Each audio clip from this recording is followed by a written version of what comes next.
ಹಣ ಉಳಿಸೋದು ಕಷ್ಟನಾ? ಹಣ ಉಳಿಸೋದಕ್ಕೆ ಕಷ್ಟ ಆಗ್ತಿದೆಯಾ? ನಮಸ್ತೆ ಎಲ್ಲರಿಗೂ, welcome to tips token tech ಮತ್ತು ಫಿನಾನ್ಸ್ ಟಿಪ್ಸ್ಗಳಿಗಾಗಿ ಸ್ವಾಗತ ಸುಸ್ವಾಗತ.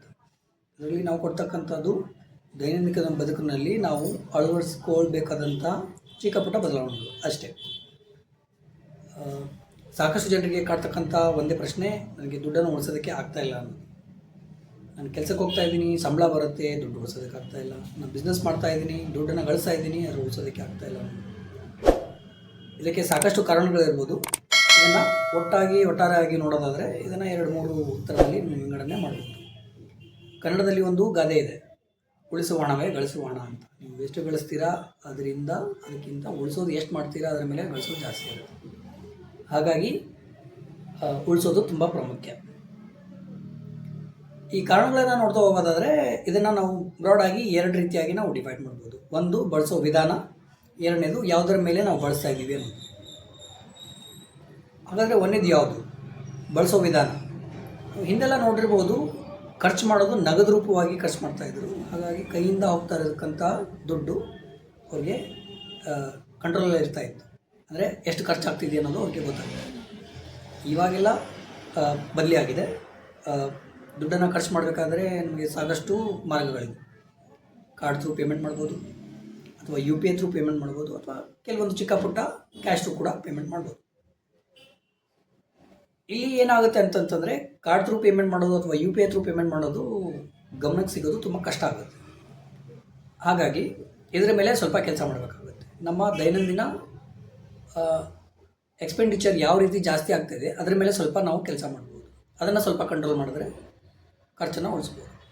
ಅದು ಕೇವಲ ಅನವಶ್ಯಕವಾದ ಖರ್ಚುಗಳನ್ನು ಮಾತ್ರ ನಾನು ಮಾತಾಡ್ತೇನೆ. ಜಾಸ್ತಿ ನಾನು UPI ಥ್ರೂ ಪೇಮೆಂಟ್ ಮಾಡ್ತಾ ಇದ್ದೀನಿ, ಅನವಶ್ಯಕವಾಗಿ ಜಾಸ್ತಿ ಸ್ಪೆಂಡ್ ಮಾಡ್ತಾ ಇದ್ದೀನಿ ಅನ್ನೋದಾದರೆ ಅದರ ಮೇಲೆ ಸ್ವಲ್ಪ ನೀವು ವರ್ಕ್ ಮಾಡ್ಬೋದು. ಓಕೆ, ನಾನು ಇದನ್ನು ಸ್ವಲ್ಪ ಕಂಟ್ರೋಲ್ ಮಾಡಿದರೆ ದುಡ್ಡನ್ನು ಉಳಿಸ್ಬೋದು. ಎರಡನೇದಾಗಿ, ಯಾವುದ್ರ ಮೇಲೆ ಖರ್ಚು ಮಾಡ್ತಿದ್ದೀವಿ ಇದನ್ನು ನಾವು ಮತ್ತೆ ಸಬ್ ಡಿವೈಡ್ ಮಾಡೋದಾದರೆ ಇದು ಸಾಕಷ್ಟಿದೆ. ಅದರೊಳಗೆ 4 ಬ್ರಾಡ್ ಕ್ಯಾಟಗರಿ ನಾವು ಮಾಡೋಣ. ಒಂದನೇದು ಬಂದುಬಿಟ್ಟು ಬೇಸಿಕ್ ನೆಸೆಸಿಟೀಸ್ ಅಂತಂದು ಹೇಳ್ತೀವಿ. ಅಂದರೆ ಇದೆಲ್ಲ ಹೇಗಿದೆ ಅಂತಂದರೆ ಇದನ್ನು ನಾವು ನಿಲ್ಲಿಸೋದಕ್ಕಾಗೋದಿಲ್ಲ. ಬಾಡಿಗೆ ಮನೇಲಿ ಇರೋರಾಗಿದ್ದರೆ ರೆಂಟ್ ಆಗಿರ್ಬೋದು, ಆಮೇಲೆ ಆಹಾರ ಪದಾರ್ಥಗಳಿರ್ಬೋದು, ಮೆಡಿಕಲ್ ಖರ್ಚುಗಳಿರ್ಬೋದು, ಹಾಗೆ ಹೆಲ್ತ್ ಇನ್ಶೂರೆನ್ಸು, ಲೈಫ್ ಇನ್ಶೂರೆನ್ಸು, ಈ ಥರದ ಬೇಸಿಕ್ ನೀಡ್ಸ್. ಇದಕ್ಕೆ ಖರ್ಚು ಮಾಡೋದು ಇದು ತಪ್ಪಿಸೋದಕ್ಕೆ ಸಾಧ್ಯ ಇಲ್ಲ. ಹಾಗಾಗಿ ಇದರ ಮೇಲೆ ಏನೂ ವರ್ಕ್ ಮಾಡೋಕ್ಕಾಗೋದಿಲ್ಲ. ಇನ್ನು ಒಂದು ರೀತಿಯಲ್ಲಿ ಇದೆಲ್ಲ ಮಾಡಲೇಬೇಕು. ಮಾಡಿದರೆ ಒಂದು ಲೆಕ್ಕಕ್ಕೆ ಸೇಫ್ಟಿ ಇದೆ. ಎರಡನೇದು ಬಂದುಬಿಟ್ಟು ಲಕ್ಸುರಿ ಗೂಡ್ಸ್ ಮೇಲೆ ಈ ಸಾಲಗಳನ್ನು ಮಾಡಿ ಅಥವಾ EMI ಥ್ರೂ ಲಕ್ಸುರಿ ಗೂಡ್ಸ್ಗಳನ್ನ ಪರ್ಚೇಸ್ ಮಾಡೋದು. ಈ ಸಾಲಗಳಲ್ಲಿ ಕೂಡ ಒಳ್ಳೆ ಸಾಲ ಮತ್ತು ಕೆಟ್ಟ ಸಾಲ ಅಂತ ಇದೆ. ಅದರ ಬಗ್ಗೆ ಇನ್ನೊಂದು ವಿಡಿಯೋದಲ್ಲಿ ಮಾತಾಡೋಣ. ಈ ಗೂಡ್ಸ್ಗಳನ್ನ ಪರ್ಚೇಸ್ ಮಾಡೋದು ಅಂದರೆ ಶಕ್ತಿ ಮೀರಿ ಪರ್ಚೇಸ್ ಮಾಡ್ತಕ್ಕಂಥ ಕೆಲವೊಂದು ಬೈಕ್ EMIs ಆಗಿರ್ಬೋದು, ಅಥವಾ ಕಾರ್ ತೊಗೊಳ್ಳೋ ಪ್ಲ್ಯಾನ್ ಇರೋರು ಕಾರ್ EMI ತೊಗೊಂಡಿರೋರು, ಇದೆಲ್ಲ ಕಟ್ಟಲೇಬೇಕಾಗುತ್ತೆ. ಯಾಕಂದರೆ ನೀವು ಒಂದು ಸರ್ತಿ ಕಮಿಟ್ ಆಗಿರ್ತೀರ ಅಂದಮೇಲೆ ಇದನ್ನು ಕಂಪ್ಲೀಟ್ ಆಗೋವರೆಗೂ ಕಟ್ಟಲೇಬೇಕಾಗುತ್ತೆ. ಈ ಥರದನ್ನೂ ಕೂಡ ಉಳಿಸೋದಕ್ಕೆ ಸಾಧ್ಯ ಇಲ್ಲ. ಆದರೆ ಇದರಲ್ಲಿ ನಾವು ಕಮಿಟ್ ಆಗೋಕ್ಕೂ ಮುಂಚೆ ಸ್ವಲ್ಪ ಯೋಚನೆ ಮಾಡ್ಬೋದು. ಸೊ ಇದು ಬೇಕಾ ಬೇಡವಾ ಅನ್ನೋದನ್ನು ತೀರ್ಮಾನ ಮಾಡಿಬಿಟ್ಟು ಅದರ ಮೇಲೆ ನಾವು ಖರ್ಚು ಮಾಡ್ತಕ್ಕಂಥದ್ದು ಅರ್ಥ ಇದೆ. ಮೂರನೇದು ಬಂದುಬಿಟ್ಟು ಕಂಫರ್ಟ್ ಮತ್ತು ಕನ್ವೀನಿಯನ್ಸ್. ಈ ಕಂಫರ್ಟ್ ಮತ್ತು ಕನ್ವೀನಿಯನ್ಸು ಯಾವ ಲೆವೆಲ್ಗೆ ಹೋಗಿದೆ ಅಂತಂತಂದರೆ, ಪ್ರತಿಯೊಂದಕ್ಕೂ ನಾವು ಇವಾಗ ಎಷ್ಟು ಖರ್ಚು ಮಾಡಬೇಕೋ ಅದಕ್ಕಿಂತ ಸ್ವಲ್ಪ ಜಾಸ್ತಿಯಾಗಿ ಖರ್ಚು ಮಾಡ್ತಾಯಿದ್ದೀವಿ. ನಾವು ಇದನ್ನು ತಿಳ್ಕೊಳ್ಬೇಕಾದ್ರು.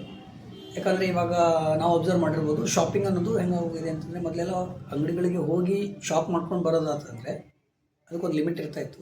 ಇವಾಗ ಆ ಥರ ಉಳ್ಕೊಂಡಿಲ್ಲ. ಕೈಯಲ್ಲೇ ಮೊಬೈಲ್ ಇದೆ, ಮೊಬೈಲಲ್ಲೇ ಆ್ಯಪ್ ಇದೆ. ಆ್ಯಪಲ್ಲಿ ಯಾವುದಾದ್ರೂ ಆ್ಯನಿವರ್ಸರಿ ಸೇಲು, ಫೆಸ್ಟಿವಲ್ ಸೇಲು ಅಂತ ಬಂದರೆ ಅವರು ಹೇಳೋದೇ ಅಷ್ಟು, ನೀವು ಈ ಸೇಲಲ್ಲಿ ಬೈ ಮಾಡಿದ್ರೆ ಉಳಿತಾಯ ಮಾಡ್ತೀರಿ ಅಂತ. ಅಂದರೆ ಆ್ಯಕ್ಚುಯಲ್ ಉಳಿತಾಯ ಅಲ್ಲ, ಅವ್ರಿಗೆ ಕೊಡ್ತಕ್ಕಂಥ 30% ಡಿಸ್ಕೌಂಟ್ಗಿಂತ ನೀವು 70% ಅಡಿಷ್ನಲ್ ಆಗಿ ಎಕ್ಸ್ಪೆಂಡಿಚರ್ ಮಾಡಿರ್ತೀರ. ಅಂದರೆ ಅವಶ್ಯಕತೆ ಇಲ್ಲದೆ ತೊಗೊಳ್ತಕ್ಕಂಥ ಚಾನ್ಸಸ್ ಜಾಸ್ತಿ ಇರುತ್ತೆ. ಸೊ ಇದ್ರ ಮೇಲೂ ಕೂಡ ನಾವು ಅಬ್ಸರ್ವ್ ಮಾಡ್ಬೋದು. ಅವಶ್ಯಕವಾಗಿ ಮಾತ್ರ ನಾವು ಶಾಪಿಂಗ್ ಮಾಡಬೇಕು, ಅನವಶ್ಯಕವಾಗಿ ನಾವು ಶಾಪ್ ಮಾಡಬಾರ್ದು.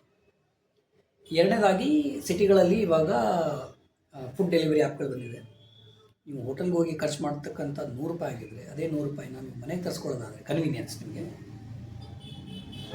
ಆ್ಯಪ್ದು platform fees, delivery fees, convenience fees ಸೇರಿ ನೀವು ₹100 ಕೊಡಬೇಕಾದಲ್ಲಿ ನೀವು 250ವರೆಗೂ ಕೊಟ್ಟಿರ್ತೀರ. ಇದು ಅಡಿಷ್ನಲ್ ಖರ್ಚು. ಆಮೇಲೆ ಕನ್ವೀನಿಯನ್ಸಿಗೆ ಬರೋದಾದರೆ, ಇವಾಗ ಕೆಲವೊಂದು ಆ್ಯಪ್ಗಳಲ್ಲಿ ನೀವು ಅಬ್ಸರ್ವ್ ಮಾಡಿರ್ತೀರ, ನೀವು ಟ್ರಾವೆಲ್ ಮಾಡಬೇಕಾದ್ರೆ ಕ್ಯಾಬ್ ಅಥವಾ ಟ್ಯಾಕ್ಸಿ ಬುಕ್ ಮಾಡಬೇಕಾದ್ರೆ ಅರ್ಜೆಂಟಾಗಿ ಎಲ್ಲೋ ಹೋಗಬೇಕಾಗಿರುತ್ತೆ, ಬಸ್ ಇಲ್ಲ, ಟ್ಯಾಕ್ಸಿ ಬೇಕು ಅಂತಂದರೆ ಟ್ಯಾಕ್ಸಿ ಬುಕ್ ಮಾಡಿದ್ರೂ ಬುಕ್ ಆಗೋದಿಲ್ಲ. ನೀವು ಅಡಿಷ್ನಲ್ ಟಿಪ್ಸ್ನ ಅಲ್ಲಿ ಆ್ಯಡ್ ಮಾಡಬೇಕಾಗುತ್ತೆ. ಅಂದರೆ 50-60 ಅಡಿಷ್ನಲ್ ಆಗಿ ನೀವು ಟಿಪ್ಸ್ ಕೊಟ್ಟರೆ ಬುಕ್ಕಿಂಗ್ ಚಾನ್ಸಸ್ ಜಾಸ್ತಿ ಇರುತ್ತೆ. ಅದನ್ನೇ ಹೇಳ್ತಾರೆ, ಇಲ್ಲ ಕೆಲವೊಂದು ಆ್ಯಪ್ಗಳಲ್ಲಿ ನೀವು ಅಬ್ಸರ್ವ್ ಮಾಡಿರ್ಬೋದು. ಈ ಥರ ಅಡಿಷ್ನಲ್ ಆಗಿ ನೋಡೋದಂತಂದರೆ ಇದೆಲ್ಲ ನಮಗೆ ಅಡಿಷ್ನಲ್ ಖರ್ಚುಗಳು. ಇದು ಗೊತ್ತೇ ಇರೋದಿಲ್ಲ, ಇದು ಆಗ್ತಾ ಇರುತ್ತೆ. ಇದು ಕಂಫರ್ಟ್ ಮತ್ತು ಕನ್ವೀನಿಯನ್ಸಿಗೆ ಬೇಕಾಯಿತು. ಇನ್ನು ಲಾಸ್ಟ್ ಒನ್ನು, ಇದು ತುಂಬ ರಿಸ್ಕಿ ಆದಂತಹ ಸ್ಪೆಂಡಿಂಗ್ ಹ್ಯಾಬಿಟ್ ಇದು. ಇದು ಮೊದಲೆಲ್ಲ ಭಾರತದಲ್ಲಿ ಇರಲಿಲ್ಲ, ಇವಾಗ ಪ್ರಚಲಿತ ವಿದ್ಯಮಾನದಲ್ಲಿದೆ. ಇದಕ್ಕೆ pay now and use later ಅಂತ. ಅಂದರೆ ಏನಾದರೂ ಬಳಸಬೇಕಾಗಿದ್ದರೆ ಅದನ್ನು ಇವಾಗಲೇ ನೀವು ಪೇ ಮಾಡಬೇಕಂತ ಇಲ್ಲ. ಅಂದರೆ ನೀವು ಇವಾಗ ಯೂಸ್ ಮಾಡ್ಕೊಳ್ಳಿ, ನಂತರ ಪೇ ಮಾಡಿ ಅಂತ. ಅಂದರೆ EMI ಥ್ರೂ ಅಥವಾ ಏನೋ ಒಂದು ವ್ಯವಸ್ಥೆ ಮಾಡಿಬಿಟ್ಟು ಇದು ಮಾಡಿರ್ತಾರೆ. ಮೊದಲೆಲ್ಲ ಪಾಶ್ಚಾತ್ಯ ದೇಶಗಳಲ್ಲಿ ಇದೆಲ್ಲ ಇತ್ತು, ಇವಾಗ ಭಾರತದಲ್ಲೂ ಕೂಡ ಇದೆ. EMI ಥ್ರೂ ಪೇ ಮಾಡೋದು ಅಂದರೆ ಇದೊಂದು ಟ್ರ್ಯಾಪ್ ಅಂತ ಹೇಳ್ಬೋದು. ಇದನ್ನು ಏನಾಗುತ್ತೆ ಅಂತಂದರೆ, ನಿಮಗೆ 60,000 ಅಥವಾ 70,000 ಇರ್ತಕ್ಕಂಥ ಗೂಡ್ಸ್ ನಿಮಗೆ ತೋರಿಸ್ಬೇಕಾದ್ರೆ ಅವ್ರು ತೋರಿಸೋದು 5,000 ಪರ್ ಮಂತ್ ನೀವು ಕಟ್ಟಿ ಸಾಕು ಅಂತ. ಅಂದರೆ ಇದು ಒಂಥರ ಹೆಂಗಾಗುತ್ತೆ ಅಂತಂತಂದರೆ ಅಟ್ರಾಕ್ಷನ್ ಮಾಡೋದು. ಅಂದರೆ ಓಕೆ, ತಿಂಗಳಿಗೆ 5,000 ನಾನು ಕಟ್ಬಿಟ್ರೆ ಮುಗಿದೋಯ್ತು, ನಂದಾಗ್ಬಿಡುತ್ತೆ. ಆದರೆ ಆ್ಯಕ್ಚುಲಾಗಿ ಅದು ಇರ್ತಿರ್ತಕ್ಕಂಥದ್ದು 60,000-70,000ವರೆಗೂ ಖರ್ಚು ಮಾಡಿರ್ತಾರೆ, ಗೊತ್ತಾಗೋದಿಲ್ಲ. ಈ ಥರ ಇದರಲ್ಲಿ 2-3 ಮೇಲೆ ನಾವು ಕೆಲಸ ಮಾಡಿದರೆ ಸ್ವಲ್ಪ ಉಳಿತಾಯವನ್ನು ಮಾಡ್ಬೋದು. ಯಾವುದಂದರೆ, ನಾವು ಬಳಸೋ ವಿಧಾನ. ಅಂದರೆ ಕ್ಯಾಶಲ್ಲಿ ನಾವು ಖರ್ಚು ಮಾಡ್ತಾಯಿದ್ದೀವಿ, ಅಥವಾ ಫೋನ್ಪೇಲಿ ಖರ್ಚು ಮಾಡ್ತಾಯಿದ್ದೀವಿ, ಅಥವಾ ನಾವು ಕಾರ್ಡಲ್ಲಿ ಖರ್ಚು ಮಾಡ್ತಾಯಿದ್ದೀವಿ, ಜಾಸ್ತಿ ಅದ್ರ ಮೇಲೆ ಖರ್ಚು ಮಾಡ್ತಾಯಿದ್ದೀವಿ, ಅನವಶ್ಯಕವಾಗಿ ಎಲ್ಲಾದರೂ ಖರ್ಚು ಮಾಡಿದರೆ ಅದನ್ನು ಹೇಗೆ ಉಳಿಸ್ಬೋದು ಅನ್ನೋದ್ರ ಮೇಲೆ ವರ್ಕ್ ಮಾಡ್ಬೋದು. ಆಮೇಲೆ ಎರಡನೇದು, ಸ್ಪೆಂಡಿಂಗ್ ಹ್ಯಾಬಿಟಲ್ಲಿ ನೀವು ಕಂಫರ್ಟ್ ಮತ್ತು ಕನ್ವೀನಿಯನ್ಸಿಗೆ ಖರ್ಚು ಮಾಡ್ತಾಯಿದ್ರೆ ಅನವಶ್ಯಕವಾಗಿ OTT ಸಬ್ಸ್ಕ್ರಿಪ್ಷನ್ ತೊಗೊಂಡಿರೋದು, ಅಥವಾ ಜಿಮ್ಗೆ ಒಂದು ತಿಂಗಳ ಮುಂಚೆನೇ ನಾವು ಮೆಂಬರ್ಶಿಪ್ಪನ್ನು ತೊಗೊಳ್ಳೋದು, ಯೂಸ್ ಮಾಡದೇ ಇರೋದು, ಈ ಥರ ಅನವಶ್ಯಕವಾಗಿ ಯಾವುದಾದ್ರೂ ಖರ್ಚುಗಳು ನಿಮ್ಮ ಹತ್ರ ಇದ್ದರೆ ಅದನ್ನು ಉಳಿಸಿದರೆ ಅದೇ ಪ್ರಮಾಣದಲ್ಲಿ ನೀವು ಅದನ್ನು ಸೇವ್ ಮಾಡ್ಬೋದು. ನೀವು ಯಾವ ರೀತಿ ಸೇವ್ ಮಾಡ್ತೀರಾ ಅನ್ನೋದನ್ನು ಕಮೆಂಟ್ ಬಾಕ್ಸಲ್ಲಿ ತಿಳಿಸಿ.